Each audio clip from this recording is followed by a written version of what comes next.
You are now listening to the Peter and Jake Talks Wrasslin podcast, a weekly review of Monday Night Raw and other wrestling-related topics. And here's your hosts, Peter Day and Jake Grandi. All right, check, 1, 2. Let me close these fucking windows. Shut those fuckers.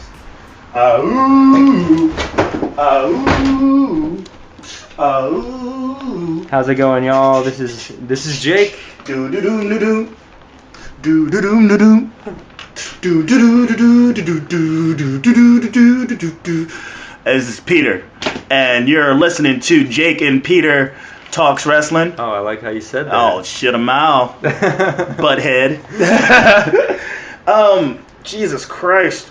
I still smell like chemicals from my job. I came home. I had to watch the last hour of Raw because I didn't catch it. It might be more fresh in your mind than mine. Well, yeah. I watched it live this week, actually. I got off work a little early. Yeah, well, I mean, I think if I would have... Sometimes breaking it up helps. I don't mind watching live. I normally do watch it live, but I wasn't going to miss the NCAA final. Those Dukies? Aren't you a Duke fan? I'm not a Duke fan, but when it gets down that close, I just want someone in the general area to win, just prestige to the area and the region. I kind of lose ties to any kind of rivalry, you know. Yeah, Grayson, remember the name. What's his name? Grayson's... I haven't watched a Duke game all year. I saw the newspaper, and it had Coach K look like some dude and him were crying. I don't know. Yeah, probably... it was probably like a freshman that he's going to be out of there. Because it's like he has like 3 one and done. Oh, I thought Duke doesn't. They do it. They've been doing one and done since. They've been doing one and done since Luau Deng. That's just how they've been doing it. That's just It's that's how college does it now, right? Well, it's you still want to win, and regardless of how long these kids are going to stay, if you're a coach, you're still going to get these kids. I mean. Do you think they could set it up to where they have like maybe the back, like a strong, some power forwards and some centers that want to stay for the long haul, and then you just rotate like the guy in and out each year? No, I think it's just you just get the best guy. You just try. You don't try to find we need a center. You know, that's for the NBA. When you're in college, your whole job is to win and win now, and you win with the best guys, regardless if it's center, point guard, forward. It doesn't matter. And so since he has a bunch of one and dones, Wisconsin had a bunch of seniors and juniors, and what happened is they ran out of gas. That's what it turned into. What the fuck is that dude's name? He's like a freshman. He won the dunk contest, and he came out of nowhere and fucking went hams. 8 points, just swung the game all by himself. And the other kid who's a freshman, who's Titus something. Who cares? It's Duke. I'm a Carolina fan, so I could give a fuck.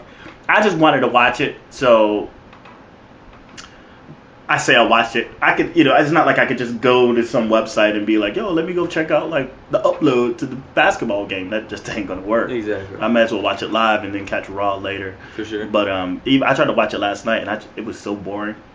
I just gave up on the third hour. I mean, no Bryan, no Ziggler, or Ambrose. Or Hunter or Stephanie.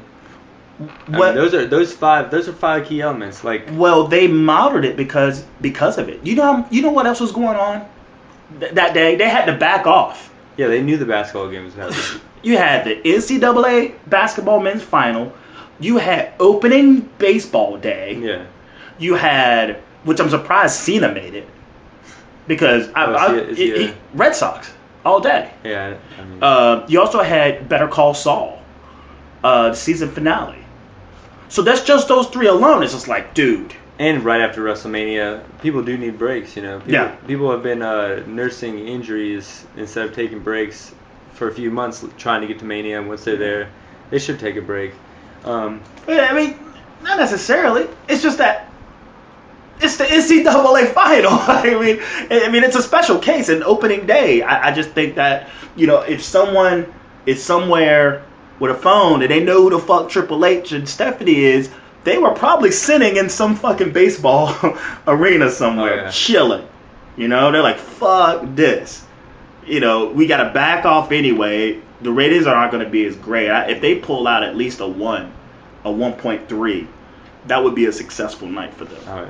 I don't know. Coming off of, what is it? It went up to 5. Oh, really? Last Monday was 5. Nice. It spiked at 5 million. That's what's up. Because of Brock. So, before we go into it, just want to make one. We got to do it. The obligatory. How do you feel about AJ Lee retiring? I wasn't ever anti AJ Lee. I definitely think that she was. She helped get the women's division to where it is now. But with that said, there's now girls that are under her that should surpass her. And now that she's kind of stepping aside, maybe get some limelight, like maybe Charlotte, Sasha Banks, Becky Lynch, any girls in NXT. And speaking of like Natty and Naomi, even on the main roster, now can maybe get some limelight. And she's, what is she, like 21, 22? This retirement thing, I think, is kind of like a way to saying a break without, making the inevitable question of when you're coming back. If they just say retirement, then that just like kills that question. But she's coming back. She's like 22 years old, 23. Mm-hmm. So we'll see. I just think what more can she do other than generate more money? Obviously that's the main goal, to generate money. But in terms of like championships and accolades and stuff like that, there's not much she could possibly do that would make anything more of a big deal. Because one of the reasons why she's not on Total Divas is the fact that she doesn't care, and also for that kind of shit. The company that she would be working for is suing her husband. That's kind of puts her in a weird bind, I would say. Of course. Even if it's not day to day talked about, I'm sure like, hey, you're suing my husband, or you got to leave one or the other in that case. And I guess but how awesome is it that you got a company just sticking it to your spouse, and at the same time you're still cutting a check. You're on the WrestleMania. Only in wrestling. Yeah, but at the same time, it's not like they could discriminate against her or like drop her down the card. Especially they can't. They pushed her up too high. Well, she was the main event for the Divas. Oh, yeah. She's ever since. You got to go over like her career. Is that like she's been always pushed. Always. She was the general manager. She's been in several like main event segments or main event matches for Raw and in pay-per-views. Like it's not like if she all of a sudden fell down the card, people would ask. It would have been obvious. Not asked why. It would have been like when Zack Ryder kind of fell down. Like people would. Well, fuck Zack Ryder. I'm saying he still has it. He holds no significance. There was those 6 months that people were like, "What the fuck? Like, why is he not, the IC champ or US champ even? Because fuck Zack Ryder. Well, they didn't see money in him. They saw a lot of money in AJ Lee, and even from like Florida FCW. Like she's always been a focal point. And I don't know what the fuck she did to end up in that position. Because it sure wasn't, I guess it was wrestling to a certain degree, but it maybe the star power that she did have. Well, I think little girls connected with her because she was kind of a smaller stature, and then her gimmick was kind of, the Converse, the T-shirts. Like, I think girls that like wrestling, that kind of are into like the anime, nerdy kind of pro wrestling thing, would really gravitate toward her. But now they kind of got like this badass superhero Paige looking girl to kind of like, be like, whoa, what the fuck? I wish she always stayed on though. When she shifts out of badass Paige, she's just a dumb nerd. Well, yeah, I don't think Paige is. Like star power, she has the potential to have star power. Because like when she's in the ring and she's very animated, but when like she does the whole like kind of lackadaisical nerd geek kind of shy thing, I just go like, that doesn't scream star, that just screams nerd. Especially when you got like the pentagram on your chest. Yeah, and AJ, she was always, her character was that. That's what made her a star. Yeah. We still haven't really made out what Paige is yet, other than the fact that she's pasty, and pasty and can wrestle. Yeah. Her last promo she spit with AJ, when she was talking to the Bellas about how what they represent as, like, it came out. I was just like, whoa, wait a minute, Paige, because like she took out AJ, like it was just like, because AJ was trying to talk and Paige just took it. It was like, no, here's how I feel. you know, when they went back and forth. It was a Monday. Was it Monday? Was it 2 Mondays ago? It was probably 3.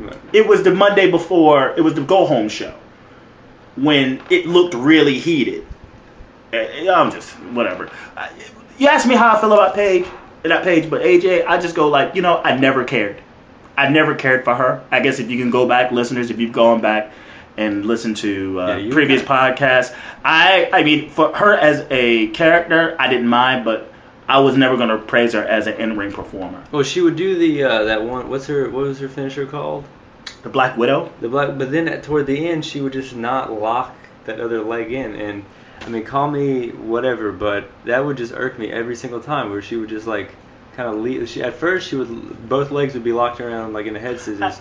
But then eventually she just kind of just like let that other leg go. Well, you have to take in consideration too that she's locking that around like taller and longer women. I know. So it's not like, I mean, that's just the fact that she's just so small that she's not able to perform the move because everyone is too big around her to be able to apply it on. I mean, take Natty. Natty's probably in terms of height is probably the shortest person. She's only been going up against the Bellas, who are like slender and kind of tall women, so it's tough. But just to finish it off, you know, seeing her run the ropes was pretty painful, and you know, she just her matches were just her getting her ass kicked until the inevitable Black Widow. That's it. That was always her matches. She never got any offense. I mean, I mean, any diva leaving right now, I really would not miss too much. Not saying that any of them are good or bad, just saying that, you know, just that's how little they get time, you know. Like, it would... Overhaul. They need an overhaul of that entire division. Very much like the tag team. And I think they're trying to... We'll get into it, but I think they're kind of hinting at doing something like that. But that's the thing. I mean, once they come and get in the clutches of Kevin Dunn and Vince. Well, let's give it hope. No, I'm not going to give it hope. I mean, that's just the way it works. Okay. They have a vision. They got to package them to make money from them. NXT is developmental. Well, they're developed as characters. And then when they come to the main roster, they become draws. What can we do to make them draw? So that's the huge thing. If the case was that they weren't to be put in positions to draw, then you know what? They will come out as is. You know? Like, boom. Neville without a fucking cape. Right?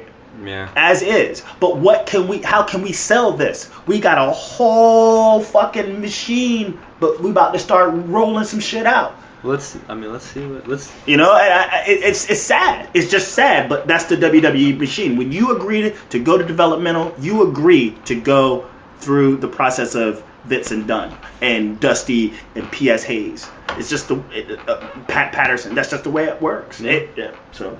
And you know what they rolled out this week though? Byron Saxton for a second week in a row. Dude, that was painful. I think I'll tell you, Byron did improve. Like kind of like how the Bellas improved. He improved a little bit. I give edge to the Bellas. But you have to take in consideration. Like he's climbing a gigantic mountain, and he kind of maybe took a step.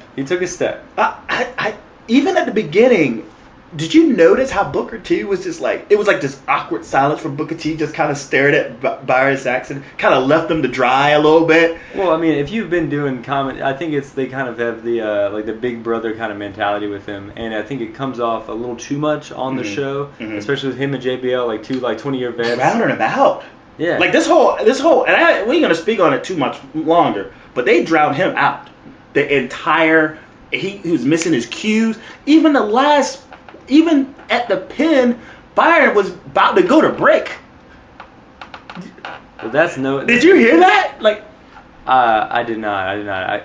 If I would have known that, I would not have said he improved. He missed his cues, dude. It was horrible. Even on NXT, a lot of the times when they throw to him, he seems like he's caught off guard that they're asking him a question, and it'll be like mid-match. I think if you were trying to give someone a break here, I would put Byron Scott. Byron Scott. Yeah, I would put Byron Saxton third on the list. I would put Renee Young out there. I would put Corey Graves out there. But calling matches.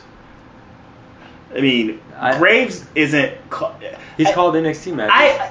But dude, and he's way. But same with Byron Saxton. NXT compared to the main Raw roster and that live. But what I'm saying is Byron Saxton didn't look good on NXT, and then they put him on Raw, and he doesn't look good either. Well, they so where at least Corey Graves looks good on NXT, has that foundation. They threw him the bone. They gave him the ball, and he fumbled.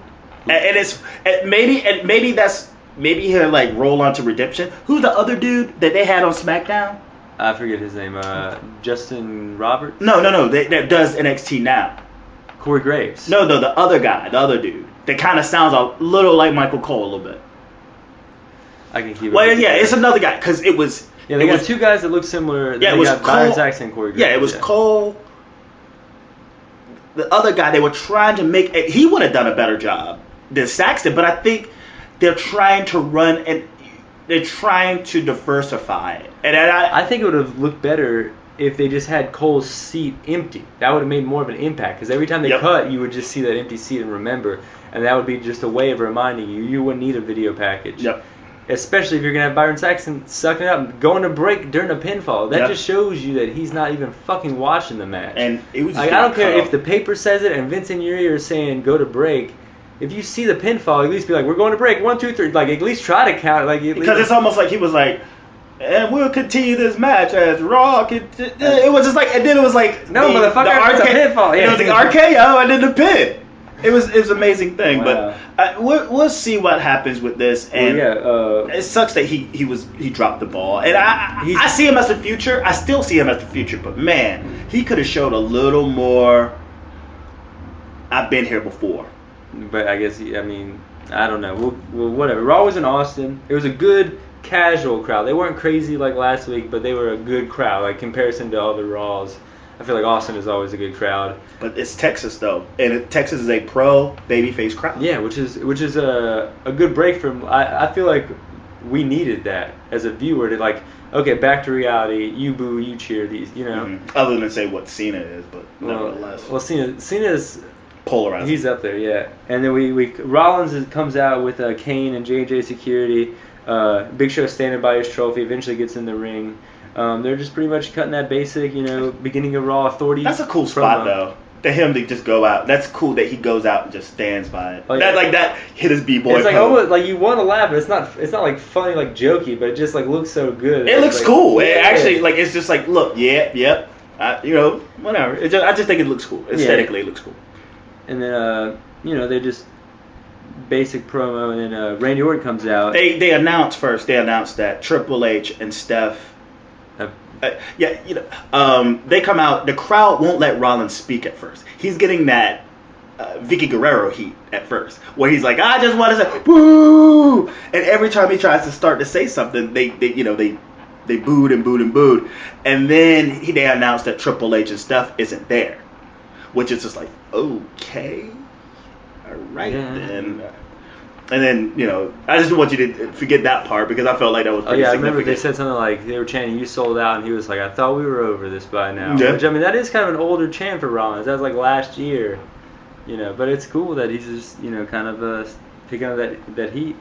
And Randy comes out. They, pretty much announced that not only is there going to be a 3-way match between Orton, Reigns, and Ryback for the main event, but Orton will also wrestle Kane next. And it was an alright match. Kane ends up cheating using a chair. Are you jumping right into the match? It wasn't really... Well, there's certain things, and I don't want to go too far into it. What's happening now, and this is the second week in a row, or that it happened at SmackDown, is that they're focusing on Kane. And Kane's decision-making right now is the fact that everyone's kind of fucking with him. Because even when he was congratulating the Big Show for winning, he was congratulating himself. He congratulated Big Show. He congratulated J&J for doing such a good job. And then he got to Kane. He's like, you were there. Well, yeah. And it's kind of eating away at Kane. And this whole thing was all about him. Like this entire Raw, he was the center point because he has to run the show because Steph and Triple H aren't there. But he's putting Seth Rollins in a situation where he's trying not to make him chicken shit.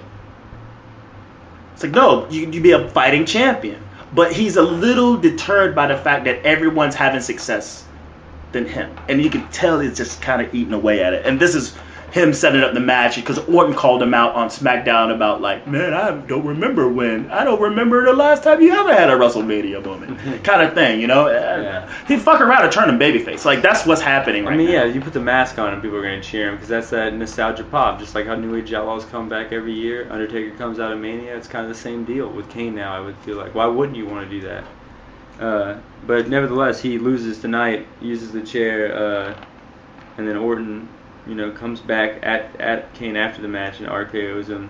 But nevertheless, Orton does get the win. Yeah, he wins with the DQ. Yeah. Whatever, kind of a throwaway match. Kick off Raw. What can you do?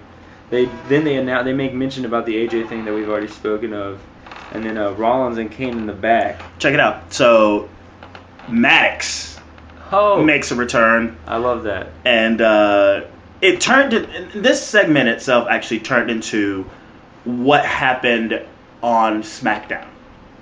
And the backstage segment of Rollins being upset that Kane is actually putting Seth in matches where he's going to have to work, basically. And opponents. Yeah, but like the SmackDown argument between the two was a little more intense. Because he's like, dude, you're better than this. He's drilling in his head. It's like, why are you being chicken shit?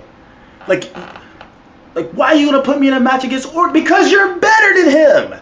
Don't it's just one of those things. It's definitely, and this was like a sort of rehash. Do you think it's gonna work as where Kane's like coaching him to be real good, or do you think it's gonna work like we talked about already, where Kane's just gonna switch on him? And it's gonna be like maybe a Rollins Kane one pay-per-view feud. I have this idea that I think Kane has the potential of just being a lone wolf. Yeah. Just sort of separate himself because you know what? I've been looking back at my career, and being with you guys is holding me back. I want to resign as DOO and be the Kane that I once was. Yeah, the Demon Kane. This is without the backing of Triple H, and it looks like, if anything, you would get him heat on Triple H rather than Rollins, because that's office politics between the two of them. Yeah. But Rollins, Kane calls out Rollins for being possibly scared of Randy Orton, and Rollins wants Kane to resign as DOO. And the back and forth, he puts and through this he puts Rollins in a match, but we don't know against who. Yeah, it was a surprise, but we found that it's next, and that it would be next. Yeah, and so Rollins comes out, and the surprise is that it's Neville, second week in a row. But something that we didn't think about is the Brock, because they showed something I was thinking when they showed the recap. You can show that recap every week until next WrestleMania, honestly. But Slammy worthy. Oh yeah. What Slammy does it get? Because I heard no one talk about it being actually like a Slammy. Oh, I think they're gonna wait. They're gonna save that until the end, maybe. This is awesome, or holy shit. Give them both, man. He needs to like Santana the Grammys. Alicia Keys the Grammys. Yeah. Oh man, or the Slammies. That's what all I'm thinking is. What is gonna get the holy shit? Holy beep, or this is awesome. Michael Cole getting fucking sent into orbit. Dude, that one spot where he's just like spread eagle, he's like 7 feet in the air. It's hilarious. But anyway, this Neville Rollins match was pretty. It didn't get as much time as people were talking about trying to get onto it. I remember Lance Storm. It went to commercial break. I know, but I really think they could have gotten going a lot more. There was a really good head scissors that went into it was a tope suicida, but it was like a really nice extension with it. I almost want to call it something else. Pretty awesome.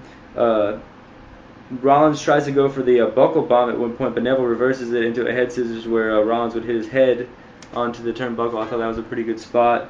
But I mean, of course, curb stomp Rollins wins toward the end. But I really do feel like Neville got the rub right here.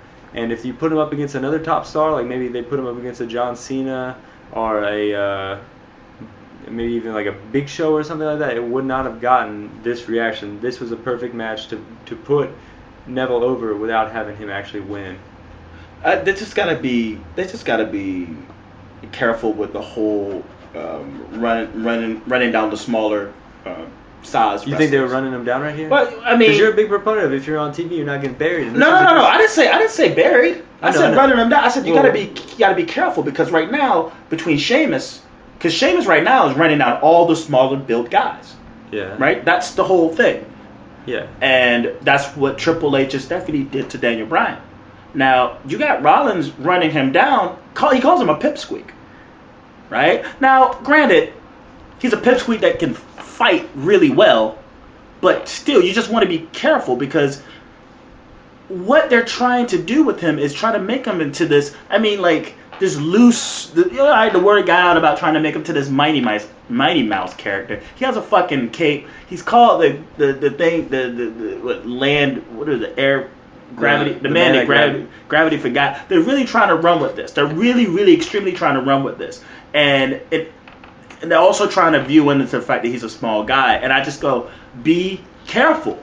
Because I don't want subconsciously that people are going to see him as a small guy. Yeah. In NXT, that's what we talked about before. It's not like we know that he's small. Yeah, you can see it. But I don't want to envision him in a world of giants. Yeah, I think they need to play to his strengths. Not talk about how small he is, talk about how quick he is. Because that's how he wins the match. That's what his offense is entailing, is that he's quick. I just don't want... You got Kalisto about to make his come up. You got Daniel Bryan. And you have... You got those little guys in the land of giants. You don't need to title everyone in the land of giants. That's a special thing. You fuck around and keep putting him in positions where people are looking at him like a little guy. It's going to hurt him. It really is. That's all. That's all I'm saying. Yeah. It was a lot of beef on the fact that he got pinned, and I'm like, no, dude. I mean, come on. NXT guy, second week, the champion's gonna pin him. He should just like everyone debuting should have a slow burn. You go in the ring with like some superstar guys, some main event guys, and get the win. Maybe some jobbers. You can really show off his capabilities as a wrestler in the ring. You want to see his repertoire. Do you not think that there's that's too obvious now for the wrestling public? Like, people would obviously see that happening. Whereas if you throw him against Rollins, have him lose, you don't have to say, oh, he's undefeated 6-0. You don't have to do that whole thing. Mm-hmm. You can say, like, he really took on the champion, and that would stand out a little more. No, that's good. I'm not saying that what happened was a bad thing. Oh yeah, what I'm saying is the days of developing a character, is small and few. Yeah. It's one thing to be in the ring as enhancement when you're just a big guy doing power moves. You have an opportunity to really showcase this guy's ability with enhancement. He has more to offer. He has that fucking red arrow. He has his speed. He has all this agility in the world. Why not show it off? Why not hold off at least 2-3 weeks? So when he could lose to a Rollins, we actually we seen what he can do. That's all. Like, not go like a streak with him. Just go like, this is the new guy on the roster. Here's what he can do. Yeah. That's the only stunt in potential growth. Potential stunt in growth. Yeah. That we don't get to really see. A red arrow last Monday would have been awesome to see. Right? He did do that. No, he didn't. He did the red arrow to Axel, right? No, I'm talking about this week. Oh, this week, yeah. It would have been awesome. For sure. And this goes into the talent of Rollins because he made it into a very stand-up fight. Like, he's like, well, he's fast enough to keep up with him, unlike Axel. But it was more or less kill his momentum. More maniacal. What's the word I want to use? Like Randy Orton almost. Yeah, like tactical. Yeah, it was very technician. Yeah, it was really tactical. But what did you think about? Well, they kind of said on commentary, it wasn't really a segment, but it was WWE Day in Austin, Texas. Yeah, what the fuck was that? Yeah, well, I don't know what that means or entails, but that's pretty cool. Yeah, it's funny because I put that there too. I was like, I mean, whatever. But then it goes right into the Cena US Challenge. Second hour, by the way. We've gone to the second hour. Hell yeah! And Stardust comes out. I know you're a big fan of Stardust. I like Stardust. Him and Cena used to wrestle a lot when he was in Legacy back in the day a little bit. So it's kind of cool that they wrestle each other now with a little bit of different moveset. And Cena kicks out of Stardust's old finisher when he was Cody Rhodes. But then we saw it a second time, the springboard stunner. Yeah, this one didn't look as clean as Mania. This match, it was sort of painful to watch. Yeah. I think Cody, I don't know how many times Cody has fought Cena. I don't remember. It's been a while, but it was a lot. It was a lot.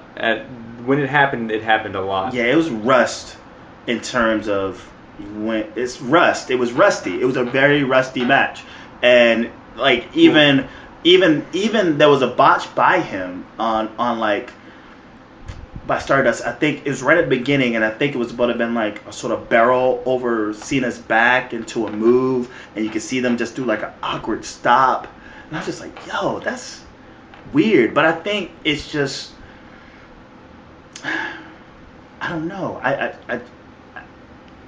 This whatever. The only thing that really Cena wins, by the way, guys. If you didn't know, but Cena, which is very rare, was on the offense almost the entire match.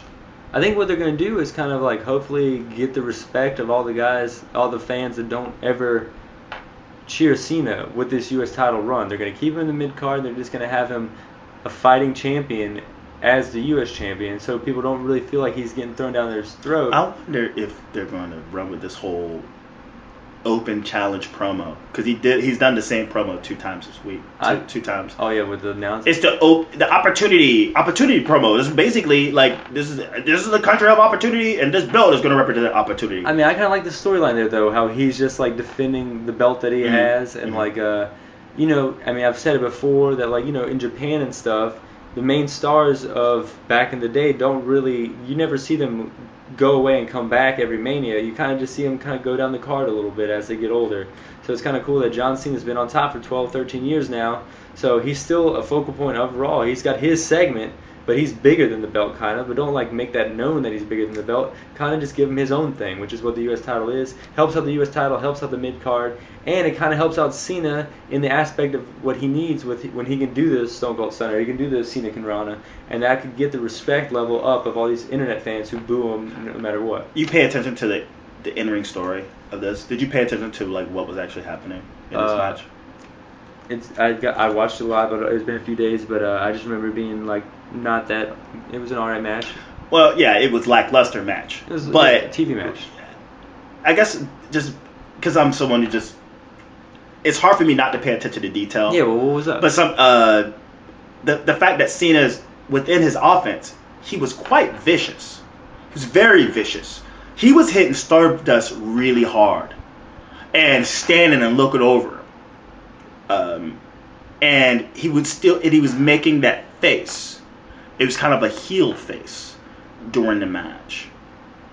There's a story being told here, and I feel that he's not going to get a contender as good as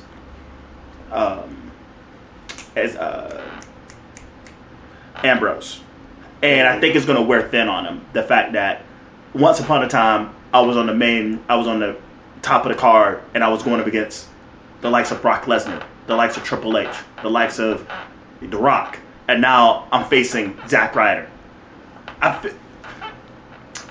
There's a story being told. I see it, and it's just weird to see Cena take on so much offense outside of his 5 moves of doom. There's something to be wary of. He kicks out a Crossroads.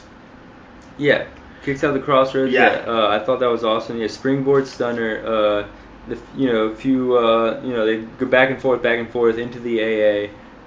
But Stardust almost comes off as the face in this match. which is weird. It was just weird because you felt that he was fighting Goliath. You felt that Stardust was actually like the underdog here. Yeah, for sure. And that's not what Cena is. Cena's not the... Even though he wins, he's still seen as the underdog. Yeah, it was a weird light shift. And something else that I just realized, that this is the second guy from the IC ladder match. Yeah, I from the realized Royal that too. Rumble. I think he's going to go through all of them. I think, R-Truth and him had great matches prior. Why not do it again? Barrett had good matches with him prior. Why not do that again? Truth got over. I think that might have rubbed some people the wrong way. But Nikki and Brie versus Paige and Naomi. That needs new fucking music. They need to let it go. The Funkadactyl, better call you. I caught it when I was watching. I was like, wow, this is 2 years. Like, that dude's in TNA now. He's been in TNA for a while. You released him in WrestleMania 30. We're now looking to WrestleMania 32, and you're still playing the Funkadactyl music. That has to go. Yeah. I think Naomi is... Especially with she's tied into the Usos. Why wouldn't you just play the Usos music? No, how about she just gets her own fucking... When I'm just saying, if Brie comes out solo, she has probably the best... Primo. But then the music comes on. It's like probably to the outside of Stardust music, because I'm biased to the the beat. That beat is nuts. But like in terms of just straight up Titron music, outside of Dolph Ziggler's, hers is like right there. It's really, really good. It screams Brie. It's her personality. Yeah, sure. And I feel like Naomi, funk is out. It doesn't really scream the personality of Naomi. She's not a Funkadactyl anymore. Well, what I was saying is, like, if you're going to be lazy and just play some music that's not even really hers, I was saying, why not play the Usos? Because at least that's relevant to something. Yeah. I wasn't saying that she should have the Usos. I see what you're saying. Yeah. But I say that she just needs her own shit. And don't give her some dumb stereotype. Don't make it like a version of fucking, like, just a dumb version of a Nicki Minaj song or some shit like that, Yeah. Like they did to Homegirl on NXT. They gave her that bullshit ass Iggy Azalea type the theme. Sasha Banks? No, she's with the two Izzy and Amore. Oh, Carmella. Yeah, like they gave her like just this throwaway Iggy Azalea song, Yeah. Don't do that with Naomi. Give her something that screams that she is going to be champ. For sure. But Naomi, looking impressive again. She pins Nikki for the second week in a row on Raw, so they're definitely pushing her. And now that AJ is gone, sloppy fucking match. This match stunk. It stunk up the entire place. Yeah. But the story that's being told is that this is the second time that Naomi gets a pin on Nikki because of failed communication between Brie and Nikki. But yeah, it's dope that Naomi's getting the rub. I just want them to I don't want them to throw all their eggs in one bag with her right now. Make it a slow burn, keep giving her the build, but it seems like the Bella tension is going to be there to maybe overshadow any kind of championship push that she may get. And if she does get an opportunity, it's going to be more or less the dissension between the Bellas, and that's going to be the story, and they're probably... But her own music would be great. Well, make it for her. You got the beats, man. I ain't making her a shit. I'm making babies with her. That's the only thing I'm Babies, making. not beats. Yeah. Hey, I'm making babies with that. Well, we went into the Primetime Players promo after that, and they kind of shit on the New Day, they kind of shit on the Ascension, and every time they do that where they don't have like a direct feud or rival, it kind of just screams lack of direction for me. Like, you're going to shit on the two other tag teams that are getting buried, or, getting, kind of lowered down on the card, just like... I really, what did you kind of think of this?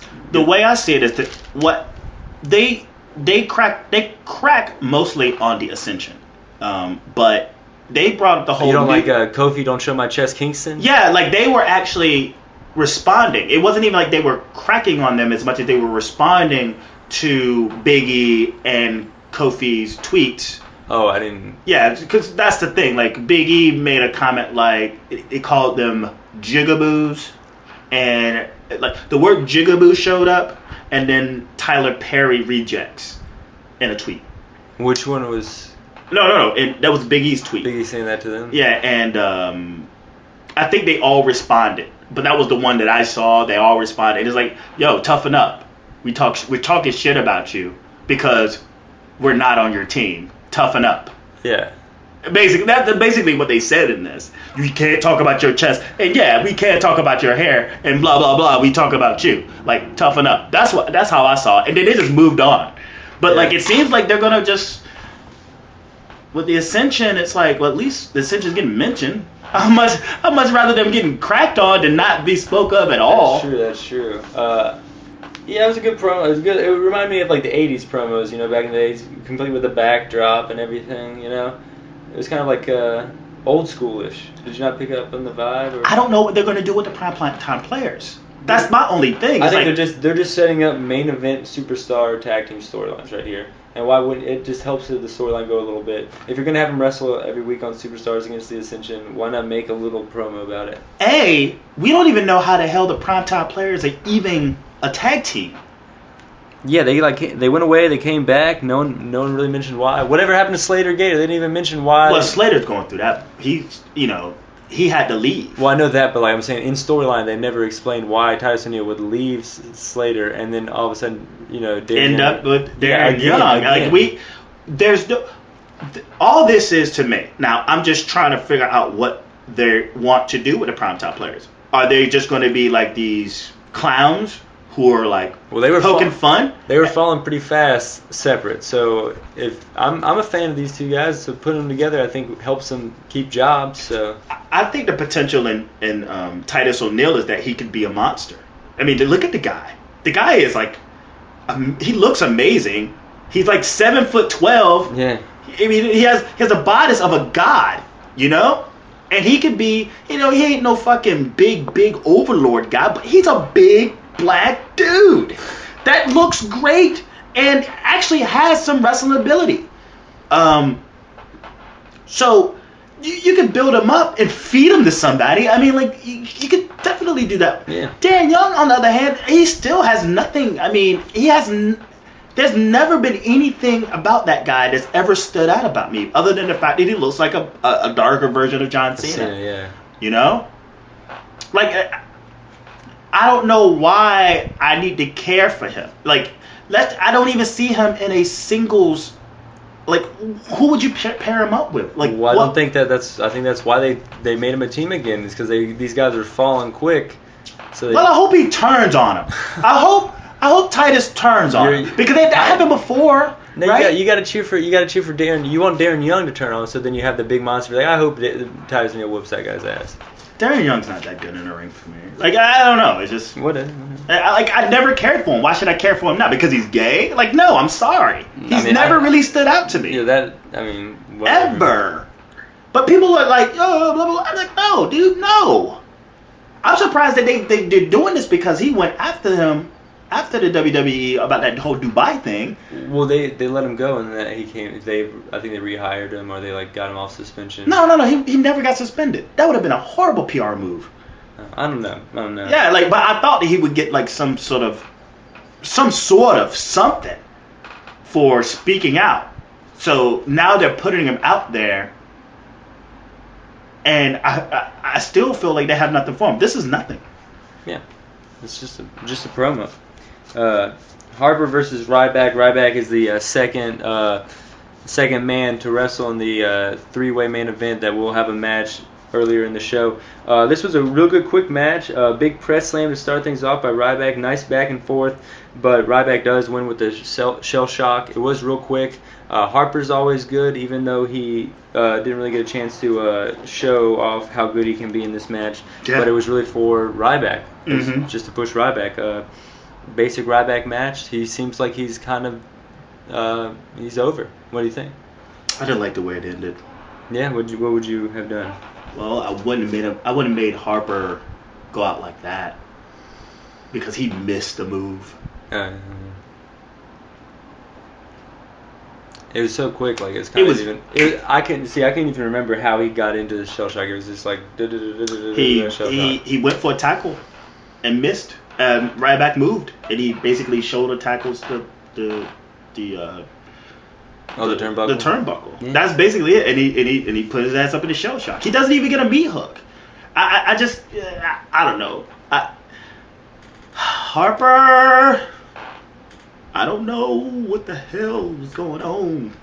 Yeah. But they got to do something with him. Yeah, he just can't be enhancement. He's too good. He has everything going for him. Do you think that they should, with Rowan nowhere in sight? I told you, dude, he's out of there. Harper kind of falling. Do you think they should team up? Maybe just Bray and Harper, or maybe no. You can't return to it. It's dead.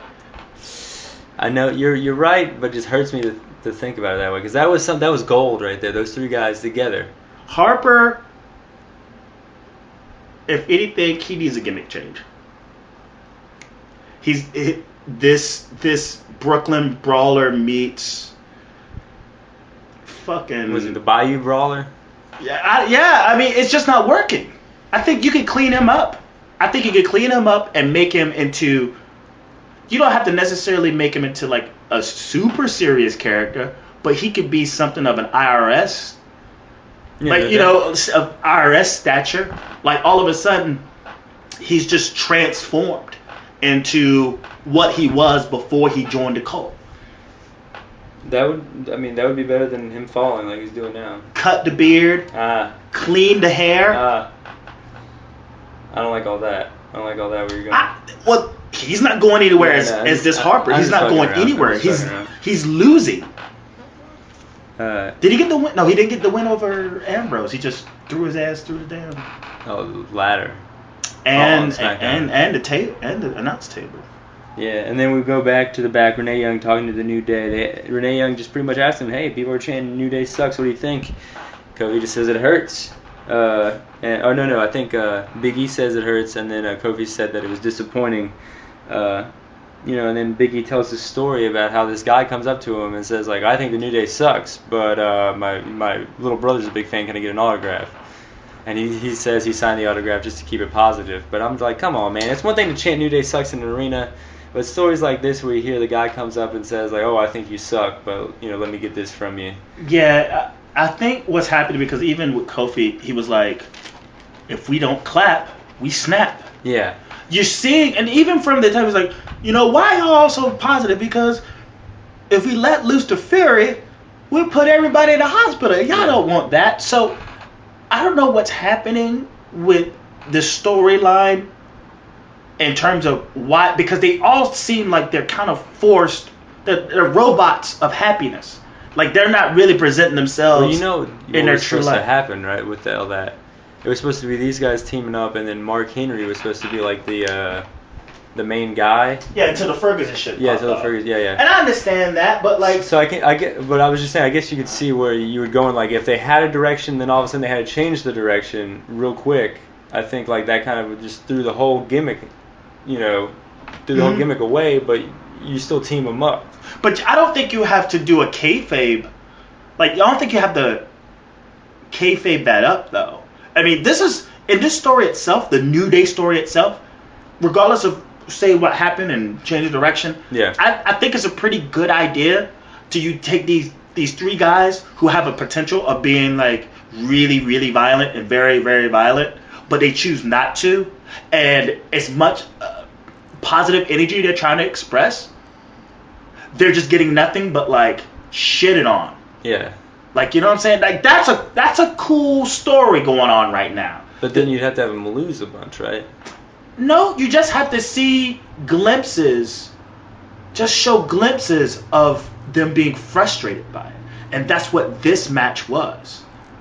And even in the during that backstage promo, Xavier Wood just looks deterred the entire time until he kind of snaps out of it and goes back into Bojangles mode. Did you notice that? I didn't notice that specific time, but I do notice sometimes, especially the last 2 weeks with this New Day Sucks thing. You can definitely see them they lose something in them. Like they don't want to play the character anymore. They're doing the clapping and it's kind of like fuck. Yeah, but I don't think that was scripted prior though. Oh no, I think this is being scripted now, and like just that whole room dynamic of Kofi going, if we don't clap, we snap. You know, as if again, it's a sort of mind control or like some sort of like let me hold down the beast.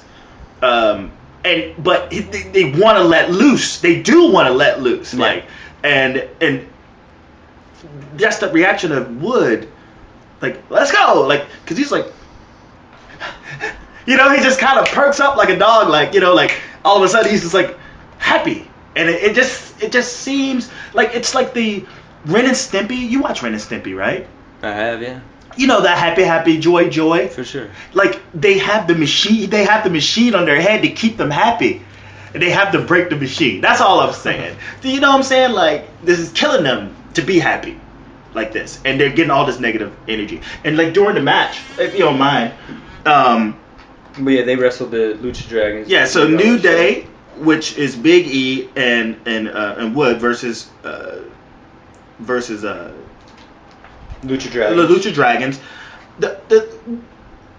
You just see the back and forth between the New Day and the crowd. And there's a point in the match where Kofi actually sneaks in a kick on Kalisto. And which is like, wait a minute, what was that? Kofi, what's with this cheating shit, right? And you just see Xavier Wood look over like, dude, what are you doing? That's all right. But, what is it? Sin Cara gets the pin with the flying senton after Kalisto hits the, Celine del Sol? What's that called? Yeah. And the suicide dive. Sin Cara gets the pin. But Sin Cara had to kind of hold the top rope down for him a little bit so Kalisto could get over it. yeah, that was awesome. A great teamwork. But this is Kofi kicking Kalisto, and the reaction and then the reaction of Woods was that's what this match was all about. And they kind of show Kid and Cesaro in the back, so kind of hinting at probably a Lucha Dragons versus Kid and Cesaro match, probably for the title, probably a good title feud, I would say. But then we go on to the third and final man who's in the main event, also wrestling a singles match, Roman Reigns versus The Big Show. For the 12th time this year. Oh, is that what they said? Since January, this whole year, this is the 12th time they've met up. I saw this, like I just happened to jump on Twitter while I was watching the game, and someone tweeted that. Yeah, they're that's kinda, incredible. They're kind of putting over The Big Show having like the greatest giant of all time thing. There's definitely a case, no doubt, with the amount of world. I'm sure he's got quite a few world titles. And Who? Big Show. Big Show doesn't have a lot of world titles. But he's got at least one in WCW and at least two in WWE. That's three. That's two. We'll check on that. I just don't. For some reason, I just don't. I feel like they've I'm saying never. that's three since 1995. Yeah. Two different companies. Yeah. And one was his first year beating Hogan. So like that's. But when did he win it in the WWE? I just remember he won it one time where he had like long hair, no goatee. It was kind of maybe like the dying days of the Attitude Era, you'd call it. Jesus Christ, that's why I don't remember. Him and The Rock, him and Triple H, that was kind of like the three-way deal there, if I remember correctly. Oh, this is when he came in and he helped Rock win the belt. Like that's when he got the belt for like a short period. I was saying a little bit after that. A little bit after that. Yeah. Like not in '99 when he debuted, but a little bit after. But what did you think of this match? I thought it was a good rope spot where Big Show was like standing on him, like choking him on the bottom rope there. Multiple Superman punches can't get Big Show down, but then the spear finally takes him down. Roman Reigns, takes down the Big Show. Kind of an alright match. Kind of saw it going that way. Real quick, just like the Rock match. Typical babyface action. Big Show played the Superman punches real well, not falling, kind of staggering, hitting the ropes, coming back up. He ate those shits for breakfast. He ate them. And that's the thing. Like, this is something that we discovered about Big Show even before. That he eats those Superman punches because he has a big punch of his own. And I wish they would zero in on that, right? Because he's no Brock Lesnar. And Brock Lesnar didn't eat those Superman punches. I mean, he staggered, but he didn't eat them like like Big Show just did, you know. And at the same time, but there was a couple of big spots on Brock Lesnar during the match, like him going hard style into the turnbuckle to the ring post, bleeding and catching a couple of spears. Yeah. But I just found it weird. Like, we still don't see glimpses of him just getting out of like a brutal match against Brock Lesnar. He's still kind of happy-go-lucky. He's just happy to be in the ring. You know, just happened to be in the ring going to get someone. There's no sign of wear and tear. Yeah. But at the same time, he's getting the babyface beat down from the Big Show. But yeah, man, they need to address at some point why Big Show eats those fucking punches. I think they're just trying to put over his size, and they don't do it enough. So I'm glad when they do it, they're doing it at least a little bit. He gets slammed all the time, it looks like. So I don't know, but that's your move. That's your move. Yeah, I agree. Yeah. And not only did he eat him, he attempted a choke slam. Yeah. Whatever. Clean it up. Just clean it up. Did you notice how Kane was a little bit of a ladies' man, though, in the back? 4 divas surrounded Kane. Mm-hmm. Natty, Summer Rae, Alicia Fox, and Cameron. They're doing the whole give divas a chance, and then Kane makes, I think, a battle royal for next, was it SmackDown or Raw next Monday. They get a battle royal. Battle royal. So I think, and then on Twitter at least, there's been a lot of talk about the NXT divas popping in there, and I think even Becky Lynch posted something about she really wants to be there, kind of pretty much blatantly saying like, you know, I might be there. The way I see it, this segment focused on the lack of control that Kane has. He's put in a position because before they even entered, he's on the phone. He's like, "Oh, I just want to let you know, I got everything under control. You know, I got this." And he's like, "Fuck, this night sucks." Because he's going back and forth with Rollins. He loses a DQ and he's trying to hold it together. Then all of a sudden, these fucking girls show up. And he's like, "I'm not even trying to deal with this right now." It was like they were trying to play like 15-year-old girls, like nagging like a teacher or something. You know? They're trying to get them smitten a little bit, like trying to play their charm and. You know, hey, we're cute girls. Hey, you know, you should consider giving us a match. Because it's not like they roll up in like Stephanie and Triple H and try to do some shit like that. They're getting something underhand. Substitute teacher. They exploited him, and that was just he didn't even fight it. He's like, whatever. He's a soft. He's got married like 3 times on Raw. Yeah, and it just shows their lack of control. Yeah, and that this is another thing eating away at him. The corporate Kane, very much like how he doesn't have a WrestleMania moment. Very much how, he's sort of the weak link. He's considered almost the weak link of the Authority. How he couldn't even finish his own match against Randy Orton. Yeah. Like these things, and that was the straw that broke the camel's back to a certain degree on his performance, because he's eating away at Maddox. Mm-hmm. I gotta find someone to fucking chew out, and he finds pathetic Maddox from the dead. We haven't seen that guy in at least, I'm gonna say 8-9 months. Yeah. And that's low balling. I think it's been like a year, and they just put him out there as if But that's the only person he has actual power over. That's pretty depressing once you think about it.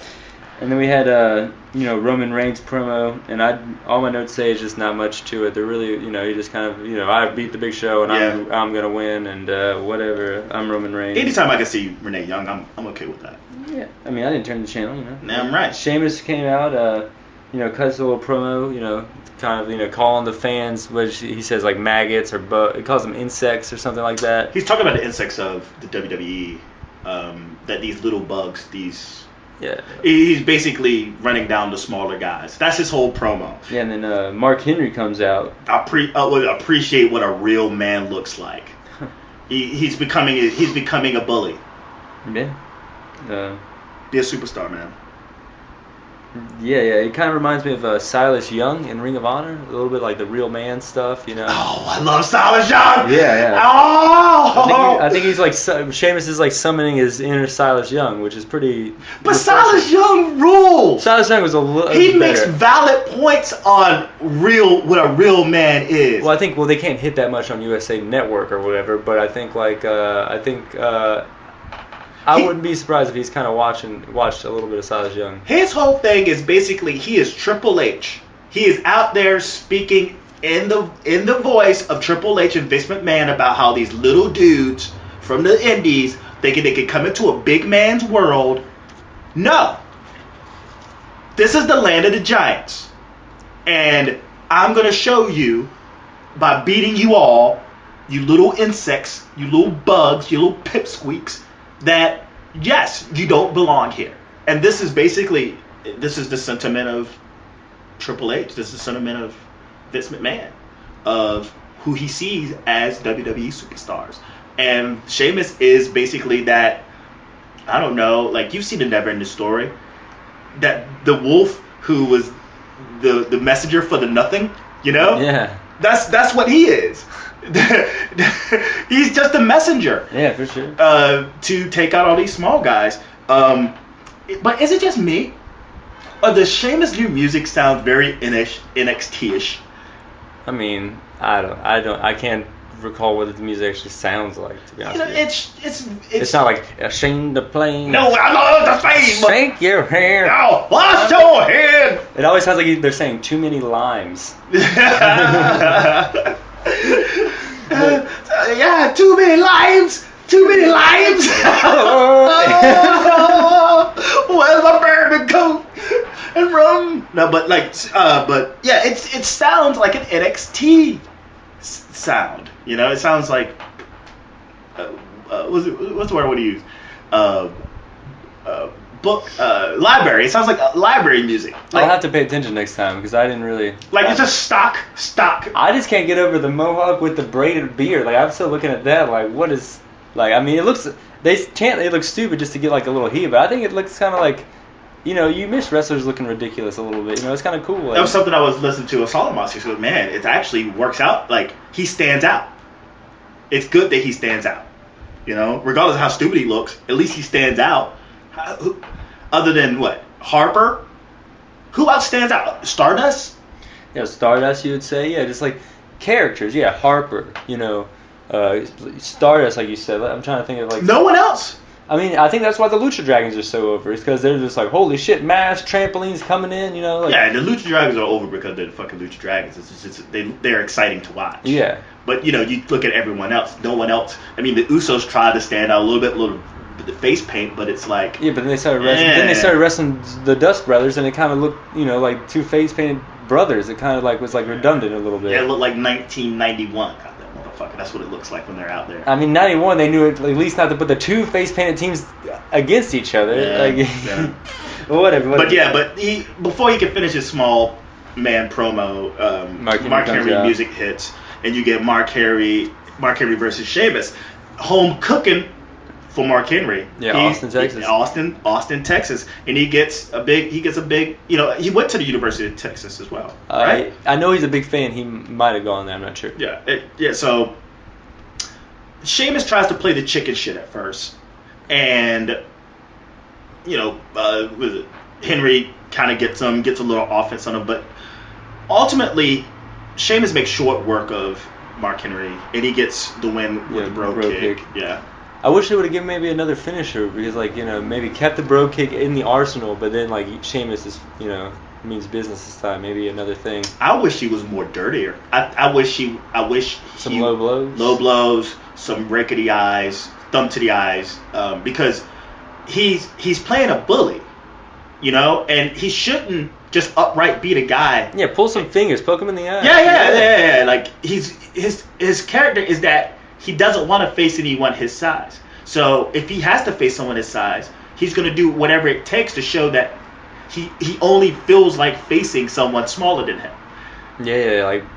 So, I mean, the bro kick works. I mean, I don't think he should change his finisher. And plus, he doesn't, as a heel, he doesn't need a repertoire. You don't think? No, not at all. If anything, he's just a dirty fuck.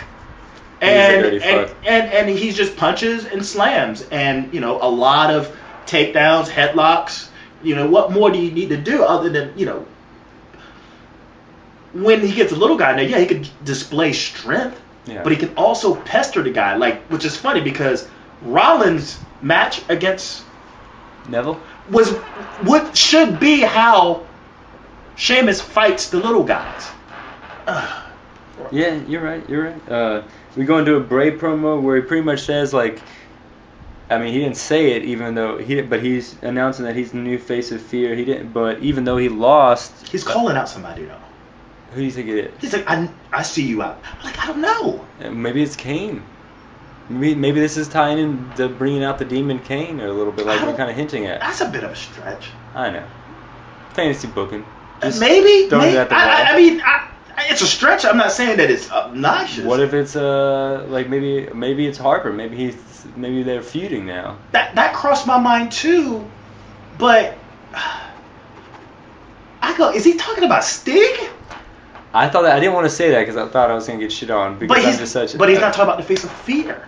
Who else? He said it real quick. He said like the new face of Fear. He said it like real quick, or like I think JBL might have said it because I remember like I remember thinking like, oh, he called himself the new face of Fear even though he lost, and then on Facebook Luke Williams said, oh, new face of Fear, Bray Wyatt. So that's kind of stuck out of my memory a little bit. Who could he be possible? Like, who else has that demeanor of being somebody that's scary?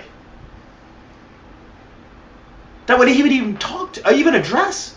Because maybe he's still talking about Undertaker because it's like, what? I didn't do good with him. I may as well just point someone else out. Yeah, he's like, oh, no. Yeah, that's weird. That's just weird. Next up, the Boogeyman. I don't know who the fuck he's talking about. Like, Kamala. Who can even come close to talking about? I don't know. We'll find out. I mean, Bray has been kind of in a stagnant role like we've talked about before for months and months now, and I hope at least I've kind of given up on the Bray feuds. But I'm just hoping for some good matches. Hopefully it is Sting. Hopefully it is Harper. Hopefully it's a great match. Clean it up, WWE. Yeah. Clean it up. And then we go to a Ryback promo. Good delivery in this, but pretty much not much to it. Just like the Roman Reigns promo. I don't really have much to say. Just basic Ryback promo. Yeah, just hey, I'm gonna win.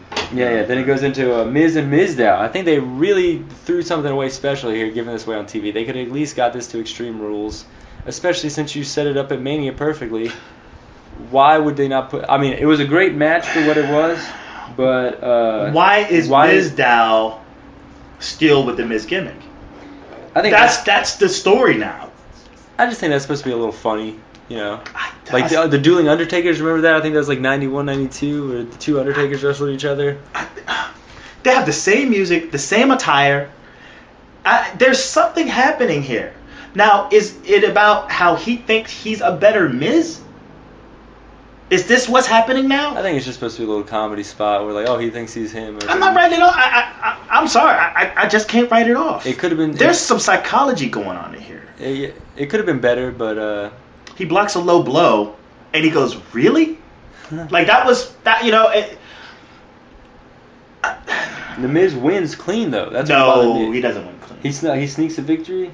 He gets the schoolboy with a handful of tights. Well, so obviously this isn't over. They didn't blow it. If this was like a finisher type thing, then yes. Well, I mean, the handful of tights. That's kind of. I mean, in this day and age, with all the stuff going down, that's a heel. That's yeah, but handful of tights doesn't end a feud. It just doesn't. So I had my same notions when it's like, what the fuck are you doing? Really? Yeah. But you think they're just setting it up? They're setting something up, and I think there's more psychology going into this than I think you're giving credit. And something's going on here, and I'm glad it ended with a handful of tights. That it doesn't end. I can't wait for this payoff. Like we're looking for payoff number 2, and I kind of don't think it's going to work in Mizdow's favor. Because I think Mizdow is going to become full of himself. And that he's going to basically try to become the Miz. But we don't like the Miz. Yeah. I don't know. Why do you want to become something that we don't like? I don't know. We'll move on to the next. We'll come back to these two last podcasts. And why I'm not taking this lightly. You'll see. All right. We had Randy Orton in the back. Good promo, just like the Ryback, just like the Reigns. He did have a little bit more of a point, saying he already beat Rollins. He should already be the number 1 contender, which fair point. What do you say? Going right into the main event. It doesn't really take long for, like every main event. The Authority comes walking out. Why does Reigns have to go through the crowd again?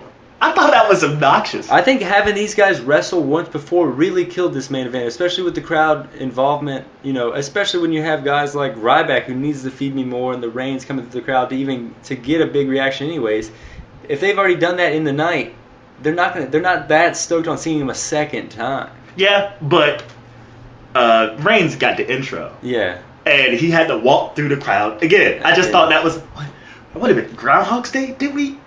Why does he have? Couldn't he just walk down the ramp? It's okay, man. You already come through the crowd. It's okay to come down the ramp this time. No. Yeah.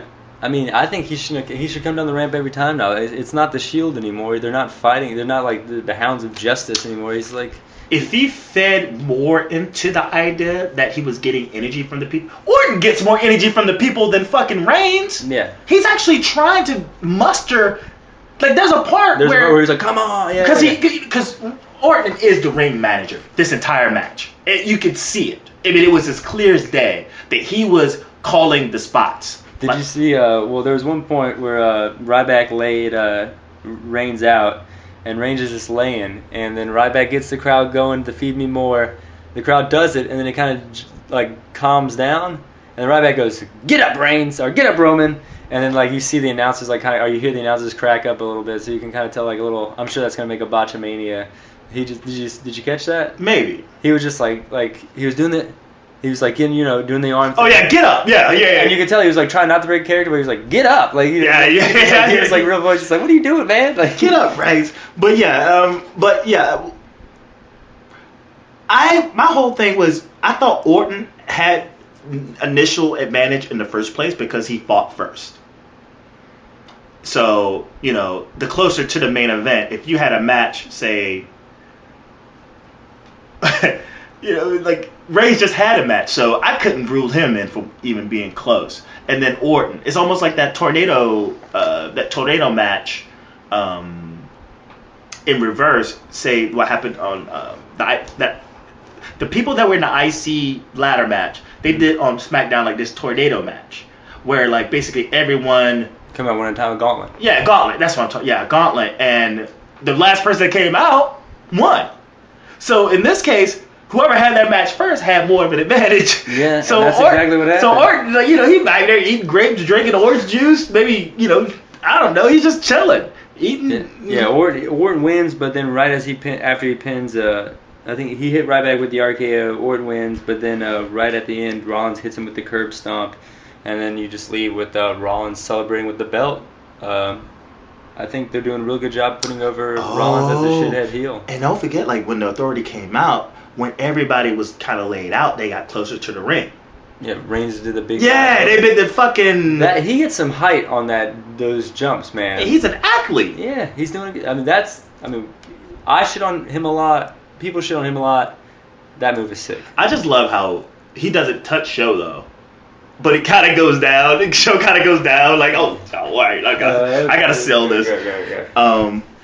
But yeah, I mean, yeah, kind of J&J distraction because he grabs Rollins in the midst of the chaos, and then J&J distracts him.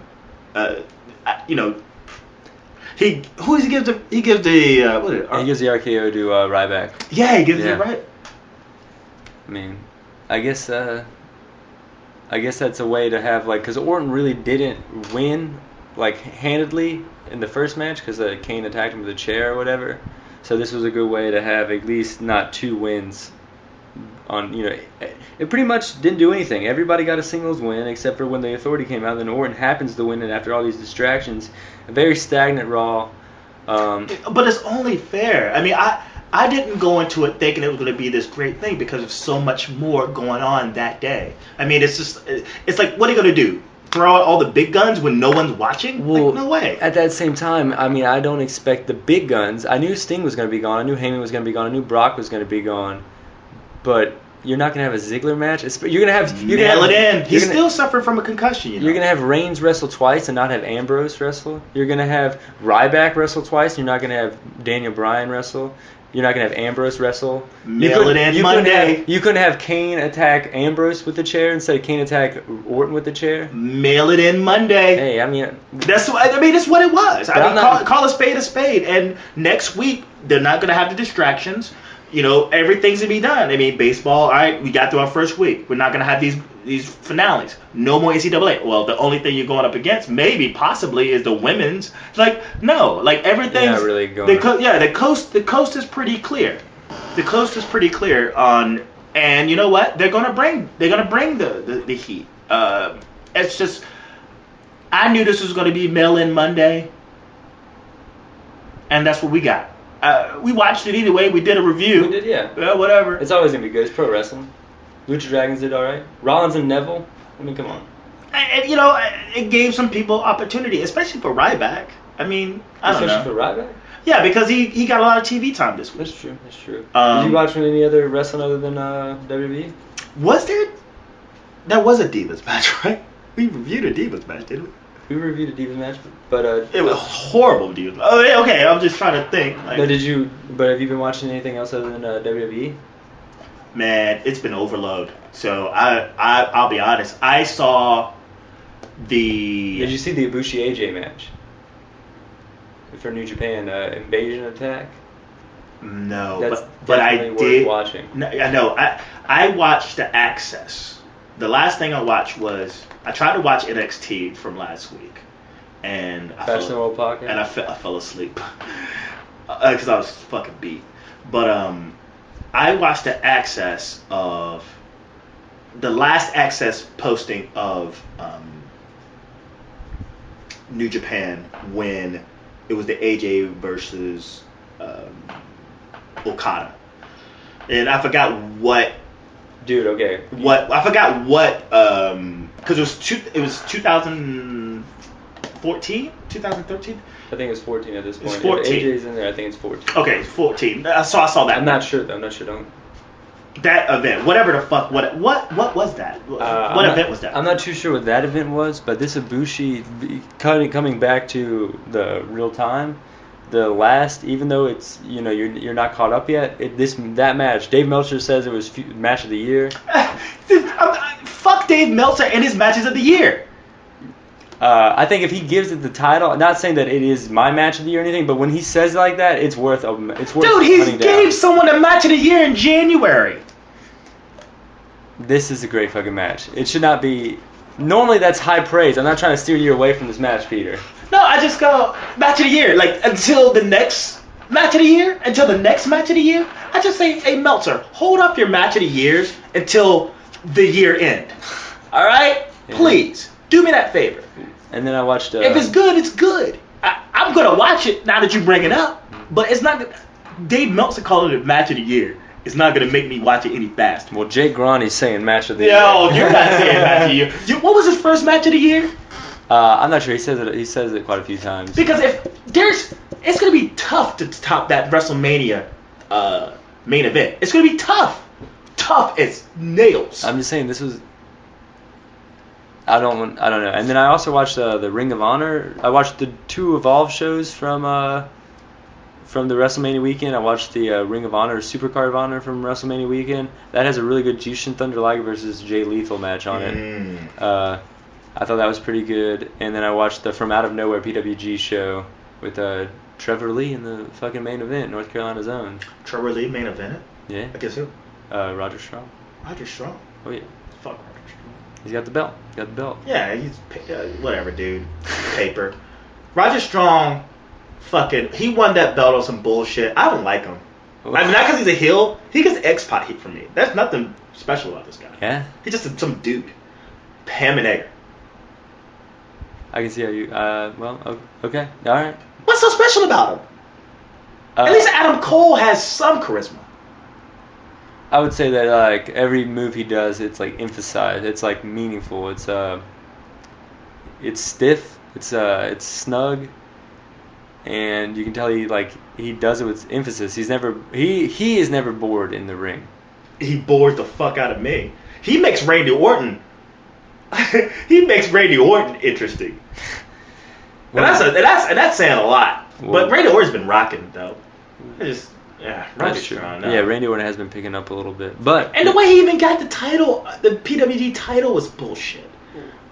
You know, I think you're marking out a little bit here, Peter. I think you're supposed to be upset, man.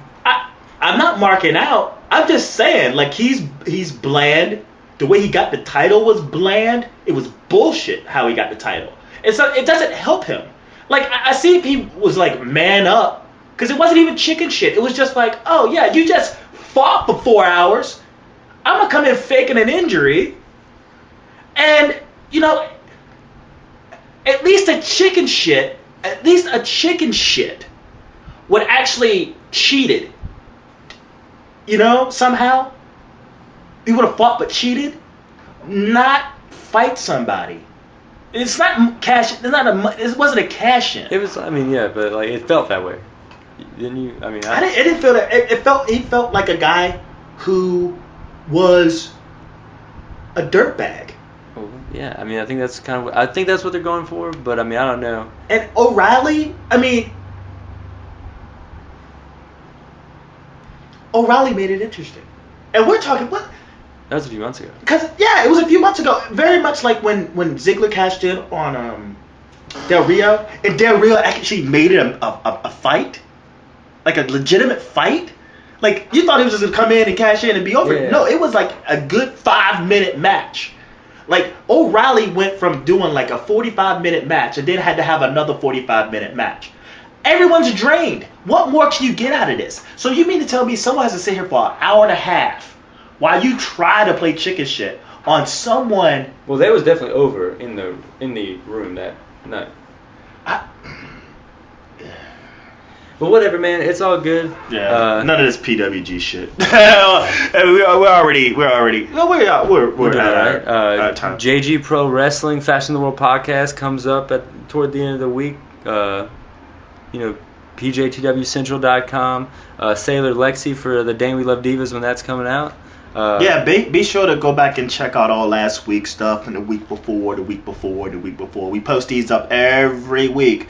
Be sure to check out last week's Fast of the World. Also check out my video format and for now moving forward, Peter Talks SmackDown. I'm going video format. You'll always get the audio on. What the fuck? We're on iTunes. We're on iTunes. We're on Stitcher. We're on YouTube. What else? We're on SoundCloud. I think we got a Tumblr. Hey, if you have a Tumblr account, you can listen. You can subscribe to the Peter and Jake Talks. We're everywhere, all at once, for all the time. Check out the archive. And and check out, and also check out the pilot to Dang We Love Divas. Dang. And if you're listening, Alexa, you got to get in here sometime soon, either with us or with a SmackDown review, because you don't need a ring rush. We got to keep you busy. And shout outs? No shout outs. Shout outs. And on that note, we're gonna go close it out. But before, like, seriously, guys, comment, subscribe, rate, stars, thumbs up, repost, do all those things. Help us out. That really helps us. Repost, blah blah blah. And also Ellen Japanese, LINJAPANESC, PJTW Central, all on Twitter. Till then, guys, enjoy the rest of your week. Later. You have been listening to Peter and Jake Talks Wrasslin podcast. Please tune in next week. It's